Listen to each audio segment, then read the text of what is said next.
从明天开始，我们会接触那个占婆和那个古代越南或者说古代越族向南扩张的历史。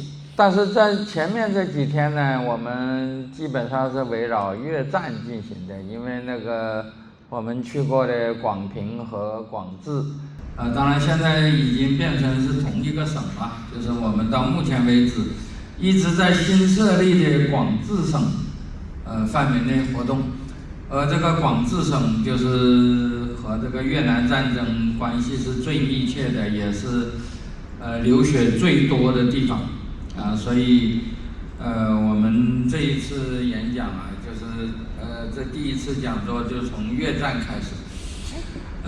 越战大家知道，以往一直被认为是美国在冷战时代遭遇的一次大失败，重大的失败。但是这次失败呢，对美国、对整个世界都有很大的影响。这一次这个越战的性质当然是有不同的意见的在美国、中国、苏联这一方面看来，这是越南人民的一次抗美救国战争。那个美国是侵略方，越南是反侵略方，而这个所谓的反侵略方，主要指的是越南北方，或者说是越南民主共和。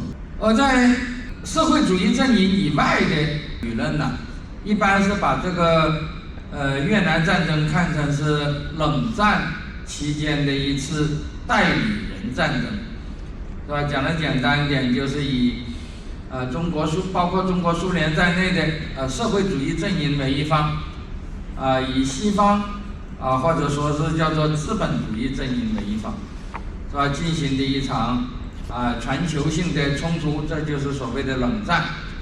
那么冷战其实主要是那个和平的制度竞争，但是在制度竞争的过程中有很多次的热战，局部的热战。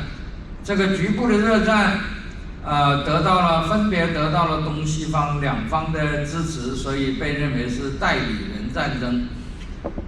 包括朝鲜战争，包括越战，也包括在非洲大陆出现的那个比如说安哥拉内战莫桑比克内战等等，当然也包括那个古巴，是吧？这个古巴参与的这个多次的战争。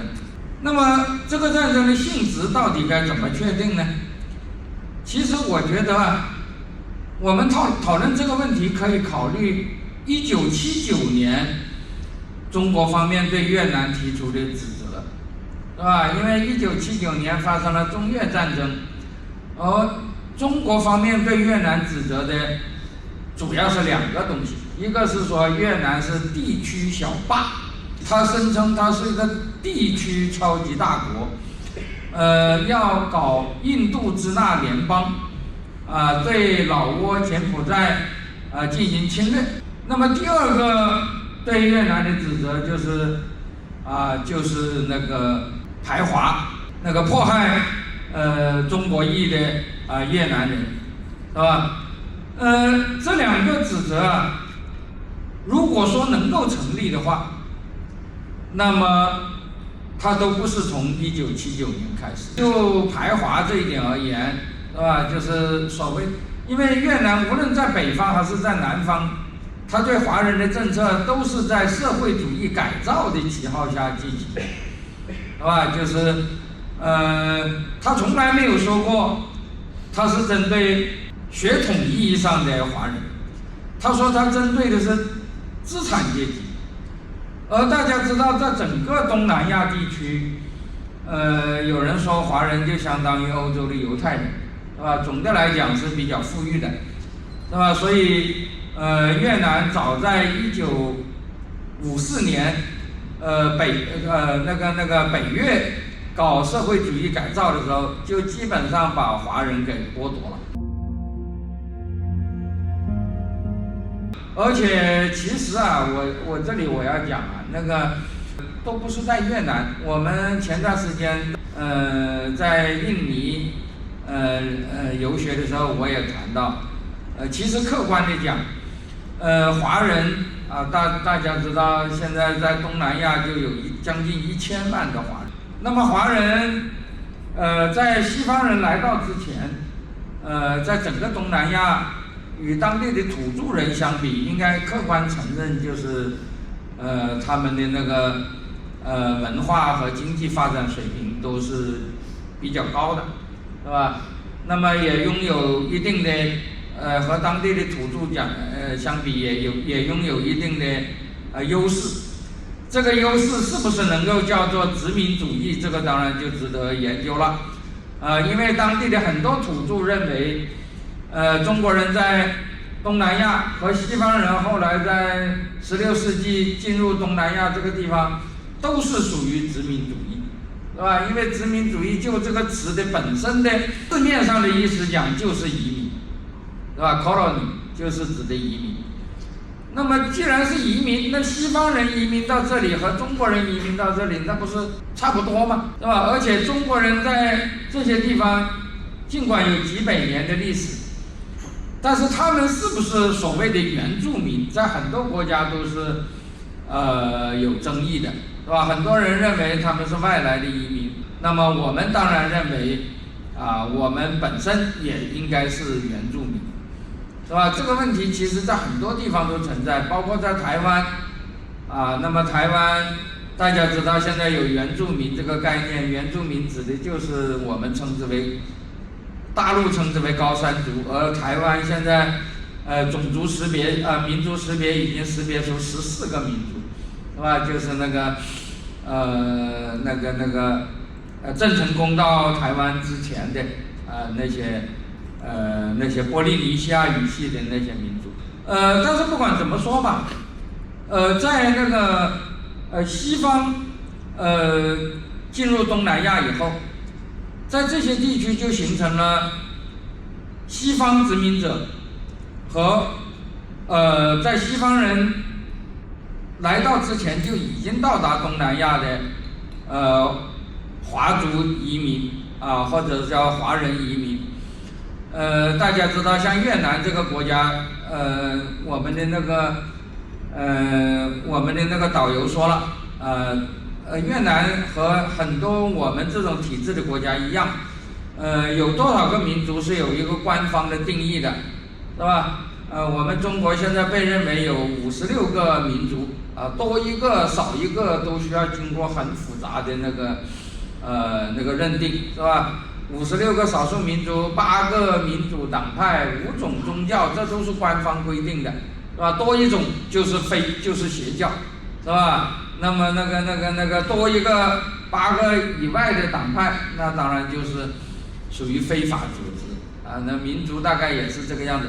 越南说他们有54个民族，是吧？这54个民族其实他们的定义也很有意思，因为越南的华人实际上是被定义为3个民族的，是吧？一个就是华族主要是在越南北方的讲粤语的，是吧？基本上是明清2代进入越南的还有一个越南的54个民族之一的叫做埃族。什么叫埃族呢？就是客家人，是吧？在越南被定义为另外一个民族。大概就是因为客家的我，是吧？叫做埃，是吧？所以就叫做埃族。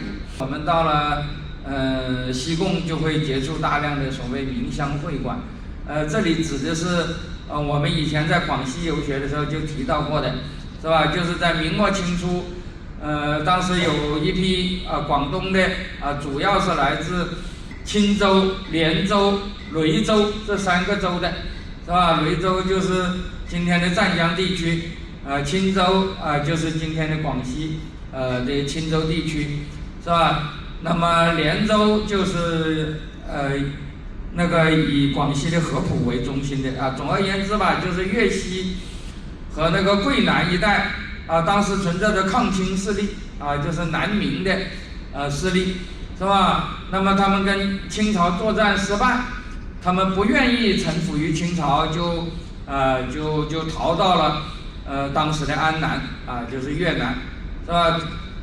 明乡人明乡的庙门口都贴着一副对联，宁为南国客，此作北朝臣，是吧？所谓北朝臣，就是不愿意做满清的臣民但是他们愿意为了逃避满清的迫害，他们愿意跑到那个越南来，是吧？那么他们到了越南以后，当时的越南的那个所谓的阮主，是吧？就是那个后黎朝的阮主，是吧？就把他们安排到越南和高棉和藏族人斗争的最前线，是吧？因为当时的越南南方是没有多少越族人的，是吧？越族人是打败了占婆以后才进入南方的，那么后来又跟高棉发生冲突，是吧？那个时候湄公河三角洲没有什么越族人，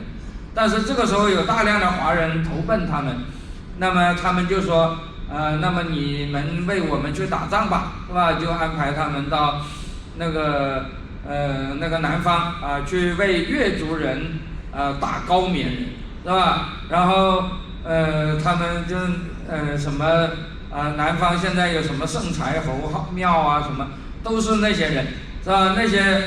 那些人，因为他们认为他们是明朝的移民，是吧？不愿意接受满清的那个统治然后到迁居越南的，所以他们自认为明朝是他们的故乡，那么以后就被叫做明乡族，是吧？这个越南的华人被叫做被分成3个民族，而我们广西所谓的壮族，在越南被定义为5个民族，是吧？总而言之，像我们这种体制的国家，它那个你属于哪一个民族，这是一个政治问题，不是个民族学问题，是吧？你到底属于1个民族，还是属于3个民族，还是属于5个民族，这是由官方认定的。那么，但是越南从来没有讲过他们对这些民族中的哪一支是所谓的劣等民族或者是优等民族，是吧？他们只说我们搞的是社会主义改造。所谓社会主义改造，就是你这个私有者资产阶级，你必须把你的财产给交出来，是吧？这个事情其实不是1975年才发生的，是吧？实际上在1954年就发生了。而且我这里讲，越南和很多东南亚民族一样，他们独立以后就非常强调他们土著的那个文化的主体性，是吧？因此我们知道在整个东南亚地区如果要讲华文文化华人的文化，包括华语中文的出版物华人的学校，包括华人的传媒，其实都是在西方殖民时代发展的程度非常之高。那么这个其实道理很简单，对于西方人而言，除了西方人以外的各个民族都是他们统治的对象，是吧？作为殖民者，他们宗主国的人可能高人一等，是吧？对所有被他们统治的这些人可能都有欺压，这就是我们讲的反殖民主义的那个正义性的一个理由。但是西方殖民者一般不会把他们统治下的各个民族划分成好几个等，是吧？而且尤其歧视华人，这个是不可能有的，是吧？而且我们在很多地方都讲过，实际上西方殖民者到东南亚以后，他们跟华人的关系是比跟土著人的关系是要更密切的，是吧？因为在他们看来，华人是比土著人更好的统治对象，是吧？既勤劳，又刻苦，而且纳税，很多，是吧？而且在某些地方，西方殖民者的那些在殖民地所得到的那些利益，主要是和华人合作得到的，是吧？比如说，在有一些那个有独特资源的那些地方，是吧？可能那些西方他们那些人的主要的盈利啊，都是和当地的那个独特的产物有关的啊，比如印尼的石油，是吧？比如那个马来亚的橡胶席，是吧？什么这些东西。但是东南亚有一些地方是没有什么大宗的那种独特的产品的，比如越南，是吧？比如菲律宾，是吧？都是一个以农业为主的国家，而且它那个农业不是什么种的是什么咖啡啊、胡椒啊，是吧？那种独特的农产品，是吧？它种的农产品其实也就是粮食，是吧？跟那个其他地方那个互补性也不大。但是这些地方的西方人他们怎么赚钱呢？他们主要就是靠三角贸易，是吧？尤其是菲律宾，这一点是非常典型的，是吧？讲得简单一点，西班牙统治菲律宾300多年，而菲律宾没有什么矿藏，是吧？也没有什么独特的农产品。那么西班牙人的利益从哪里来呢？就是依靠三角贸易，是吧？就是中国和菲律宾的贸易，菲律宾和那个西班牙其他殖民地，我这里讲的主要就是拉丁美洲，是吧？菲律宾和拉丁美洲的贸易，以及拉丁美洲和中国的贸易，是吧？这种三角贸易基本上都是要借重华人的，是吧？所以实际上，那个在西方殖民时期华人的地位实际上是高于土著人的，是吧？那么当时那个华人的文化也比也是相当发达的。当时东南亚的很多华人城市其实就跟现在的香港是差不多的，甚至比现在的香港还要华人化，是吧？但是这些国家一旦独立以后，情况就会有很大的变化，因为土著他们会对他们要求这个国家认同，是吧？主体民族认同，所以对那个非主体民族的那个文化，当然也有边缘化的趋势，是吧？像那个印度尼西亚现在基本上是没有什么中文的媒体什么之类的。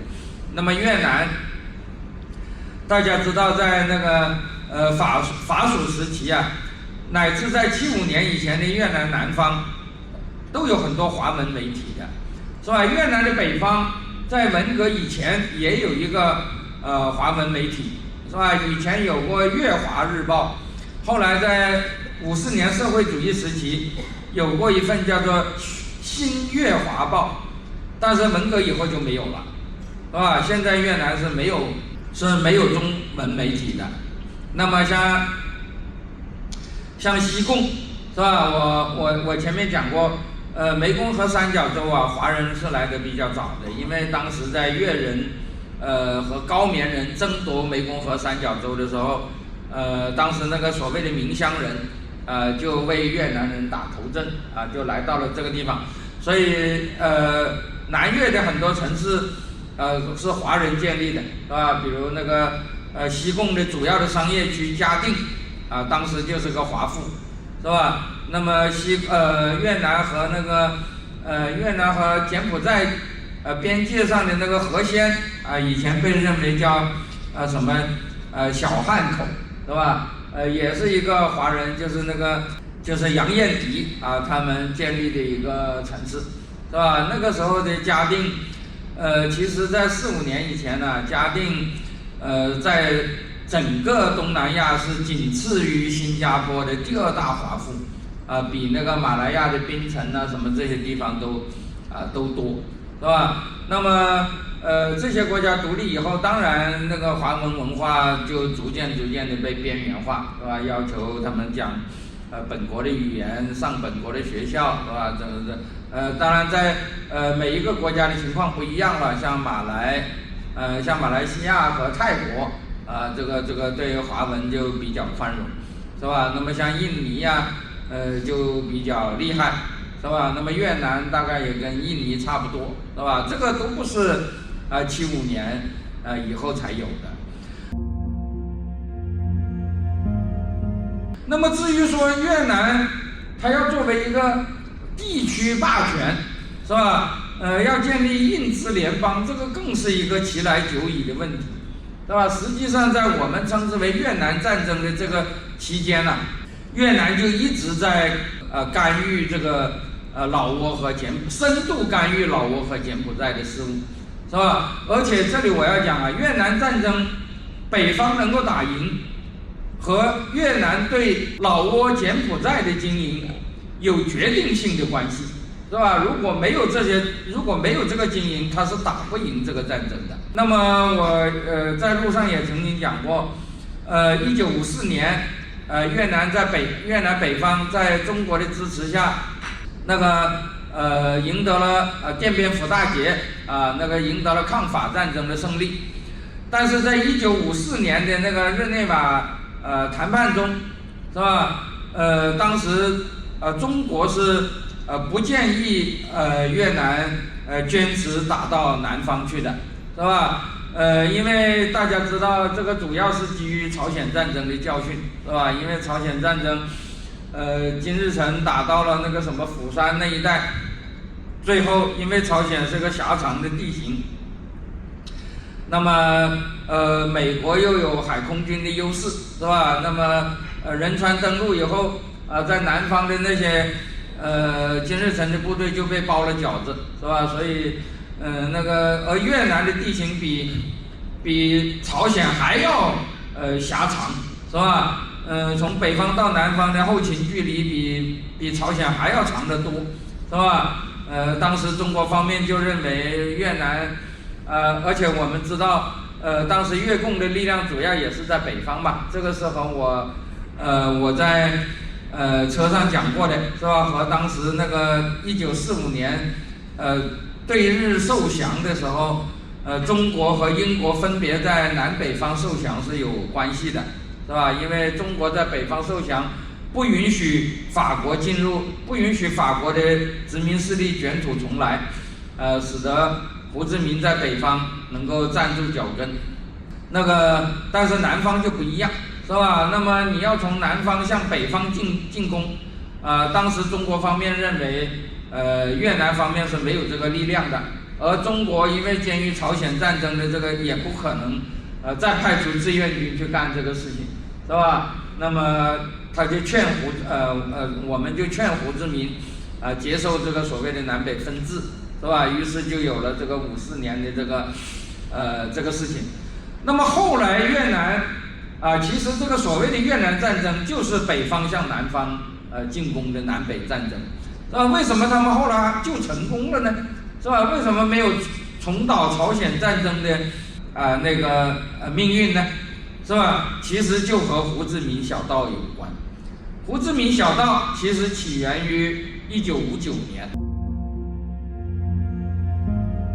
最早的时候是越军的一支那个所谓的运输部队叫做595部队是59年5月建立的，是吧？最初的时候有6000多人，是吧？主要的工作就是从那个绕过非军事区，是吧？从非军事区的西部，经过老挝和柬埔寨，向南方进行渗透，是吧？输送部队和后勤补给，是吧？那么这个部队后来在64年以后进行了大规模的扩充，到了68年，它发展到10万人，是吧？到了那个70年代这支部队叫长山部队最多的时候将近16万人，是吧？除了10万运输部队以外，还有6万防空部队胡志明小道按照以前越南人的宣传，就是一个和游击差不多的依靠那个比较原始的运输手段进行运输的。实际上到了70年代以后它逐渐已经变成了一个现代化的运输网，而且沿途都配备了那个防空导弹，是吧？我们在胡志明小道的沿线比如那个老挝下辽的阿树坡，是吧？那个柬埔寨北部的那个蒙多基里这些地方都看到过苏联的萨姆导弹的，苏联萨姆2型导弹的那个发射器的，是吧？那么由于这个胡志明小道的存在，在整个这个越南战争期间呢，北方一直可以从这个老挝和柬埔寨境内，对南越船线进行攻击，而不需要只从那个封腰地带，是吧？只从我们今天经过的那些地方向南那个推进，是吧？在1973年前后啊，实际上整个南越它的西部，就是整个和那个老挝和柬埔寨控制的那些地方，几乎全部是被北越军队占领的。北越的军队其实可以说，不是从这个我们今天讲的广治这个地方一直南下的，而是从那个长山山脉，是吧？向海边船线推进的。那么这个就是使得不可能重演什么仁川登陆式的那种的那种办法。